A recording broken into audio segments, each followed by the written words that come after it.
Good morning, students. I welcome you all on this study platform.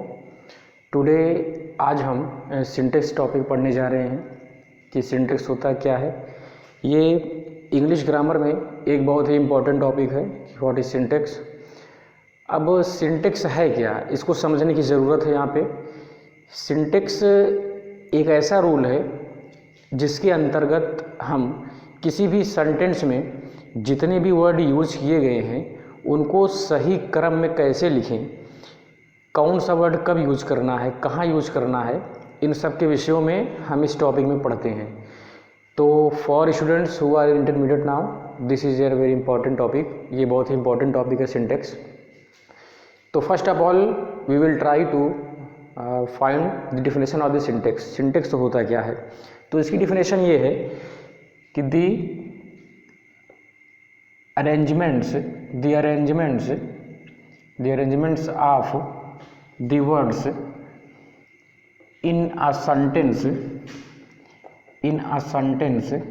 is called syntax। तो जैसा कि हमने definition लिखा है कि व्हाट इज ए सिंटेक्स, इसमें क्या होता है कि दी अरेंजमेंट ऑफ दी वर्ड्स। अब यहाँ पे जो अरेंजमेंट है वो सही ढंग से हम शब्दों का कैसे करते हैं एक सेंटेंस बनाने के लिए, उसको हम सिंटेक्स कहते हैं। अब इसके अंतर्गत हमें जितने भी पार्ट ऑफ स्पीच हैं उन सभी के क्या क्या रूल्स हैं वो हम पढ़ेंगे। तो फर्स्ट ऑफ ऑल एक छोटा सा मैं एग्जांपल ले लेता हूँ आपके सामने।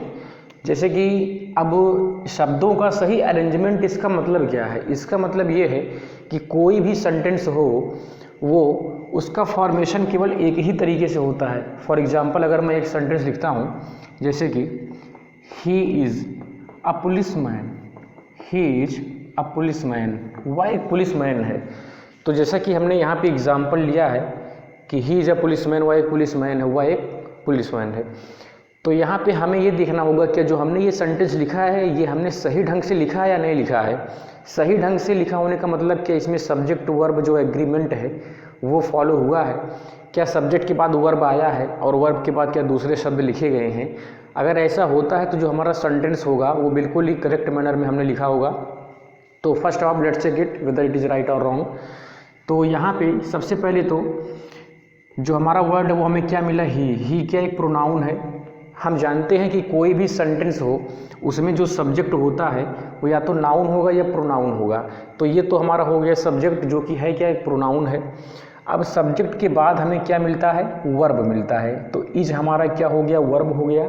अब वर्ब के बाद हमें क्या मिलता है, अदर वर्ड्स, दूसरे शब्द। तो ये जो अ पुलिसमैन है ये हमारा दूसरा शब्द हो गया। तो यहाँ पे जो सेंटेंस का राइट ऑर्डर है कि सब्जेक्ट वर्ब अदर वर्ड वो हमने फॉलो किया है। तो इसीलिए अब हमें सेकंड थिंग ये ध्यान में रखना है क्या जो हमारा सब्जेक्ट है वो सिंगुलर है अथवा प्लूरल है। सिंगुलर मतलब क्या होता है, या कोई एक व्यक्ति है। प्लूरल मतलब क्या होता है कि एक से ज़्यादा व्यक्ति है। अब यहाँ पे सिंपली आपको पता है कि ही का मतलब होता है हुआ मतलब कोई एक आदमी की बात हो रही है। तो जो चीज़ नंबर संख्या में एक हो वो सिंगुलर होती है। तो सिंगुलर के साथ हमेशा हम सिंगुलर वर्ब का यूज़ करते हैं। तो आइए देखते हैं क्या इज़ हमारा सिंगुलर वर्ब है। इज़ हमारा सिंगुलर वर्ब है। प्लूरल क्या होगा, प्रेजेंट टेंस में आर होता है। तो इसीलिए हमारा जो वर्ब है ये भी सिंगुलर है और जो हमारा सब्जेक्ट है ये भी सिंगुलर है।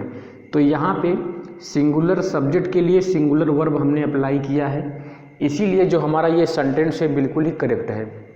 तो इसी टाइप से सेंटेंसेस को हम जानने के लिए, समझने के लिए हमें इस टॉपिक को पढ़ने की ज़रूरत है, क्योंकि बगैर सिंटेक्स के जो इंग्लिश ग्रामर है वो आप तब तक सही से नहीं जानेंगे जब तक आपको इस विषय में जानकारी नहीं होगी। अब जितने भी पार्ट ऑफ स्पीच है टोटल 8 होते हैं, उन सभी के बारे में हमें पढ़ना है। सबसे पहले जो हमारा इस टॉपिक में पहला जो हमारा है सब हेडिंग वो हमारा है आर्टिकल। आप सभी ने आर्टिकल के बारे में पढ़ा होगा। तो आर्टिकल की डिफिनेशन हम लिखते हैं कि आर्टिकल होता क्या है। आई थिंक आप लोग ये देखकर इसको नोट कर चुके होंगे। अब जो हमारा फर्स्ट टॉपिक है वो हमारा है आर्टिकल। आर्टिकल से रिलेटेड जितने भी रूल्स आएंगे सिंटेक्स में वो हम इस वीडियो में हमें पढ़ना है। अब सबसे पहले तो आर्टिकल को समझते हैं, आर्टिकल होता क्या है। जैसे हमने पार्ट ऑफ स्पीच के बारे में पढ़ा है, पार्ट ऑफ स्पीच टोटल 8 होते हैं। अब उसी में एक पार्ट ऑफ स्पीच है एडजेक्टिव, एक पार्ट ऑफ स्पीच है एडजेक्टिव। तो जो हमारा ये आर्टिकल है वो एडजेक्टिव के ही फैमिली से बिलोंग करता है। ये किसकी फैमिली से बिलोंग करता है? एडजेक्टिव की फैमिली से बिलोंग करता है। अच्छा बच्चों, एडजेक्टिव क्या होता है? एडजेक्टिव एक ऐसा शब्द होता है जो हमें नाउन या प्रोनाउन की विशेषता बताता है, उसके क्वालिटी के बारे में बताएगा, उसके नंबर्स के बारे में बताता है, उसकी अवस्था के बारे में बताता है, उसको हम एडजेक्टिव कहते हैं। अब जब इसी की फैमिली में एक मेंबर है आर्टिकल, तो आर्टिकल भी क्या हमारा एक एडजेक्टिव है, तो वो भी बिल्कुल वैसे ही यूज होगा जैसे कि हम दूसरे वर्ड जो एडजेक्टिव में आते हैं उनको हम यूज करते हैं। तो सबसे पहले तो आर्टिकल के बारे में पढ़ना है, आर्टिकल कितने होते हैं, कौन कौन से आर्टिकल हैं। अब आर्टिकल को इनको दो पार्ट में हम डिवाइड कर देते हैं, इनको दो पार्ट में डिवाइड करते हैं। हमारे पास जो एक आर्टिकल है वो है इनडिफिनिट आर्टिकल। इनडिफिनिट मतलब क्या होता है? अनिश्चित। और दूसरा क्या हमारा है? डिफिनिट। डिफिनिट मतलब क्या होता है? जिसके बारे में हमें पूर्व से जानकारी हो, निश्चित हो, इसके हिंदी में अर्थ होता है। तो इनडिफिनिट में केवल दो आर्टिकल आते हैं, एक आर्टिकल है ए, दूसरा है एन, दोनों के बारे में आपने पढ़ा होगा। और डिफिनिट आर्टिकल जो हमारा है उसमें केवल एक ही आर्टिकल आता है, वो आर्टिकल हमारा है द। अब ये आर्टिकल डिफिनिट क्यों है, ये दोनों इनडिफिनिट क्यों है, उसको हम एक छोटे से एग्जाम्पल के साथ समझते हैं। ए अथवा एन का मतलब होता है एक, हिंदी में जो इसका मतलब होगा वो होगा एक।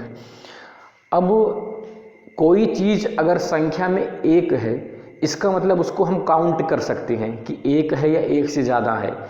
तो इसका मतलब कि अगर ये जो हमारा एडजेक्टिव है जो कि आर्टिकल है, अगर ये ए अथवा एन लिखा गया है इसमें, तो जो संख्या एक बता रहा है, तो जाहिर सी बात है ये जिस नाउन के लिए यूज होगा वो नाउन भी हमारा क्या होगा? सिंगुलर होगा। फॉर एग्ज़ाम्पल हम एक छोटा सा एग्ज़ाम्पल लेते हैं कि he is a good boy. वह क्या है? एक अच्छा बच्चा है। He is a good boy, हमने यहाँ पे आर्टिकल लिखा है ए। अब देखते हैं, ए तो हमें बताया गया है कि यूज होता है ये सिंगुलर काउंटेबल नाउन्स के लिए, और ये सिंगुलर अथवा प्लूरल दोनों के लिए हम यूज कर सकते हैं। अब यहाँ पे हम देखते हैं क्या जो हमारा ये आर्टिकल ए अथवा एन दोनों में से जो हमने ए यहाँ पे यूज किया है, क्या इसके बाद जो नाउन आया है वो हमारा सिंगुलर है और काउंटेबल है। सिंगुलर मतलब होता है क्या वो संख्या में एक है, और काउंटेबल मतलब कि जिसको हम काउंट कर सकें आसानी से। तो देखते हैं, ये हमारा हो गया सब्जेक्ट जो कि सिंगुलर है। सिंगुलर सब्जेक्ट के साथ हमने सिंगुलर वर्ब लगा दिया, तो यहाँ तक हमारा सेंटेंस बिल्कुल सही है, इसमें कोई गलती नहीं है। नेक्स्ट हम बढ़ते हैं तो हमें क्या मिल गया? एक आर्टिकल मिल गया। ये आर्टिकल हमारा किस टाइप का आर्टिकल है?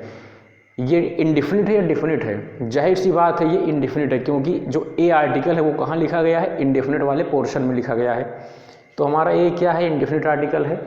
अब ये लगा है किसी नाउन के लिए, ये तो हमारा एडजेक्टिव हो गया। तो नाउन हमें कहाँ पे मिलेगा? ये नाउन है।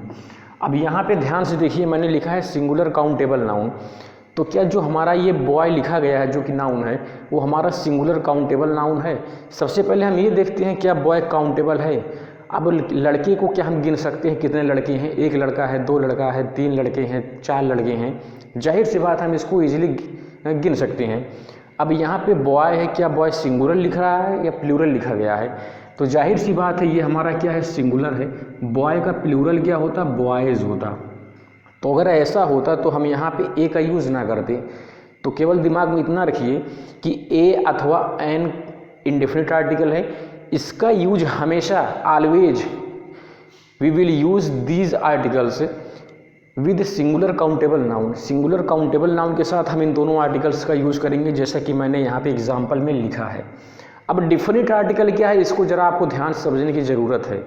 डिफिनिट मतलब होता है निश्चित, कोई ऐसा नाउन जिसके बारे में हमें जानकारी हो कि कौन से नाउन की बात हो रही है, उसके बारे में कोई प्रीवियस इन्फॉर्मेशन हो, तो वहाँ पे हम डिफिनिट आर्टिकल का यूज़ करते हैं।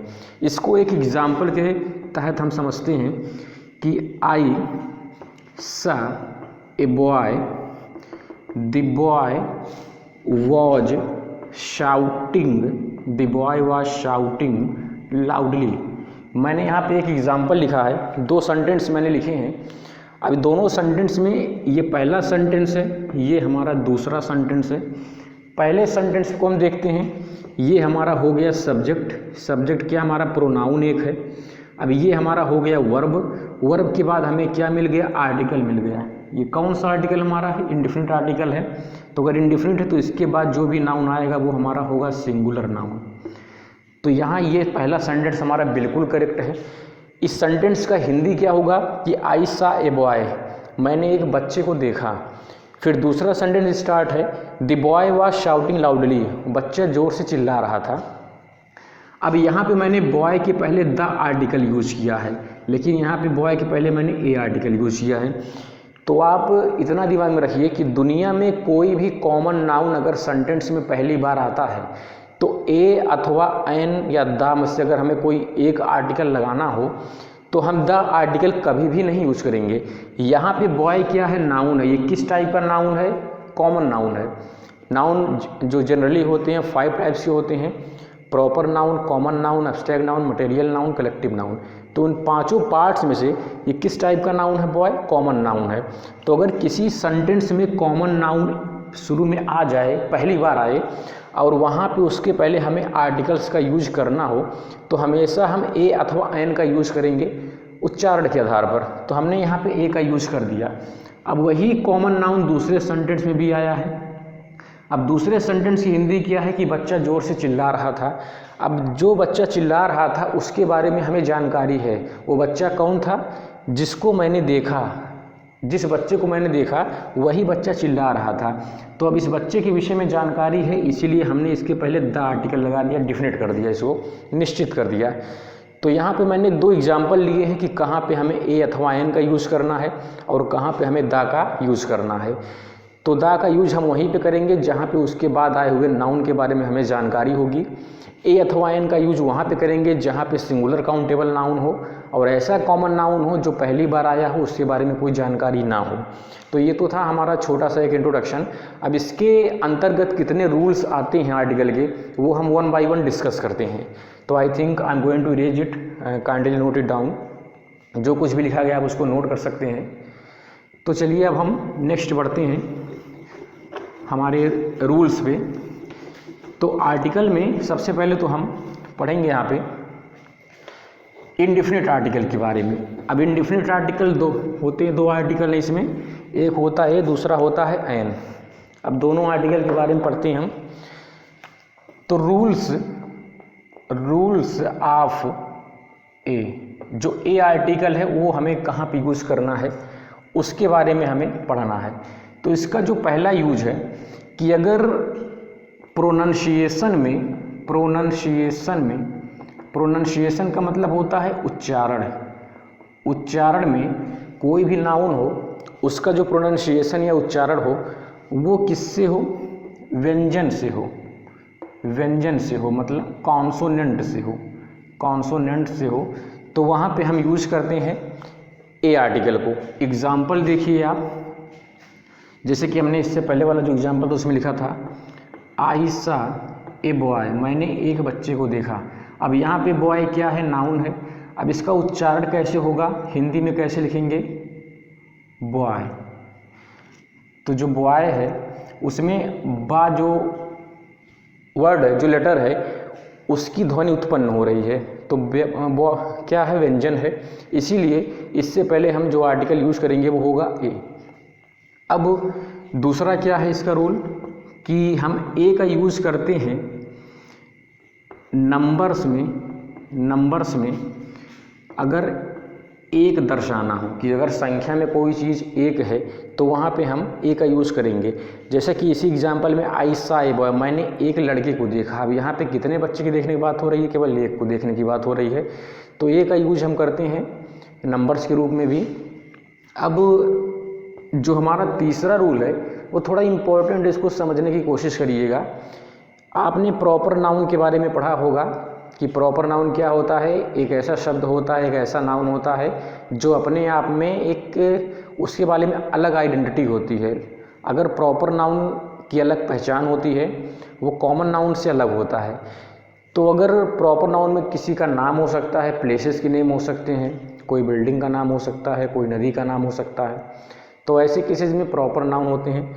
अब अगर कोई भी प्रॉपर नाउन हो, उसके पहले अगर हम ए आर्टिकल लगा दें, प्रॉपर नाउन के पहले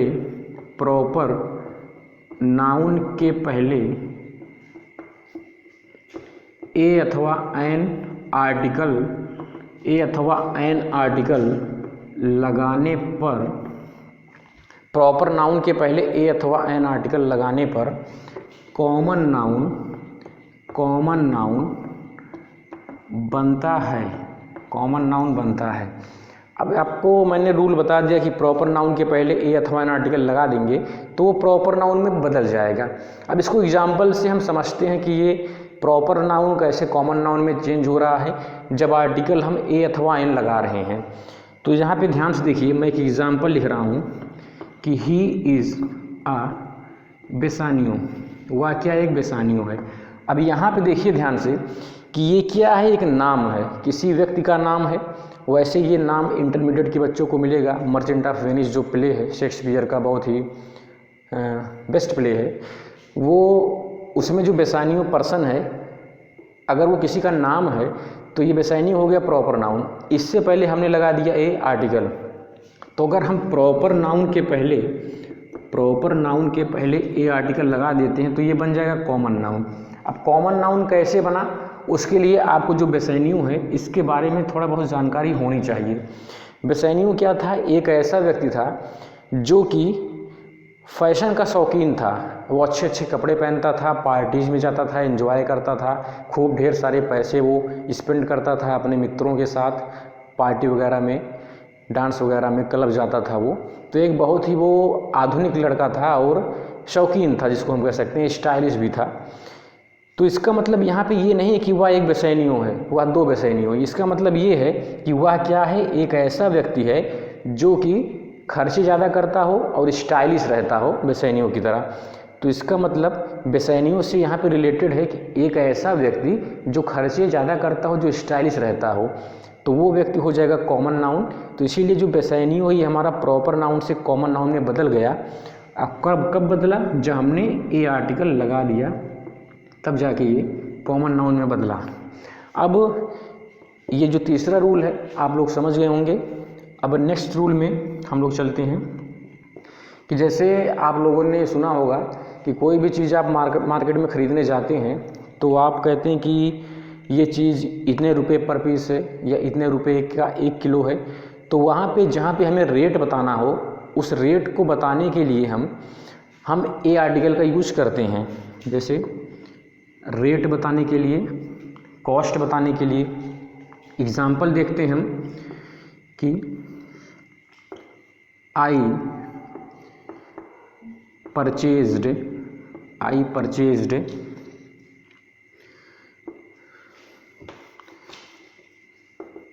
the rate of potato is ₹10 a kilo.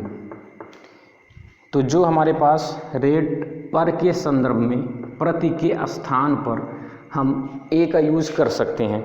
जैसे द रेट ऑफ पोटैटो की, आलू का जो रेट है वो है 10 रुपये a किलो।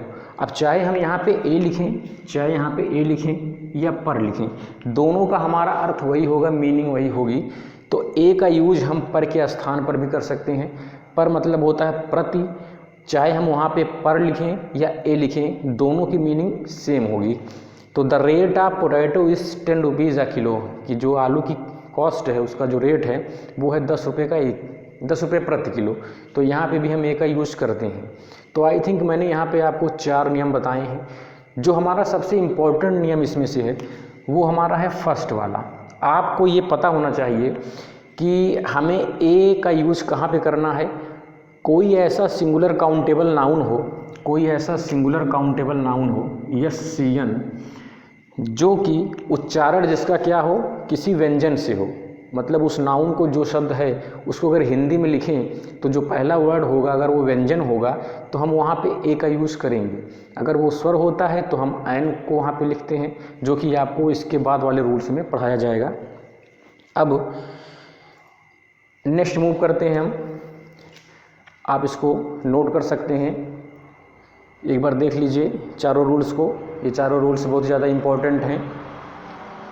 अब कुछ ऐसे फ्रेजेस होते हैं जहाँ पर हम ए का यूज़ करते हैं और वो फ्रेजेस मैं यहाँ पे लिख दे रहा हूँ, आपको दिमाग में रखना है। उसके लिए कोई स्पेशली रूल अप्लाई नहीं होता है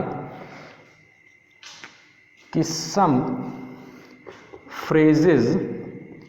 फ्रेजेस और words having a with them, कि कुछ फ्रेजेस या शब्द जो अपने साथ एक का यूज करते हों वो क्या है। तो पहला क्या इसमें, इन ए हरी, हरी मतलब होता है जल्दबाजी, जल्द, जैसे कहते हैं ना कि मैं जल्दबाजी में था तो आई वॉज इन अ हरी होगा। तो अगर ये आर्टिकल आप नहीं लिखते हैं तो हमारा गलत हो जाएगा। दूसरा क्या हमारा यहाँ पे, वो देखिए यहाँ पे, ये हमारा पहला क्या, इन ए हरी।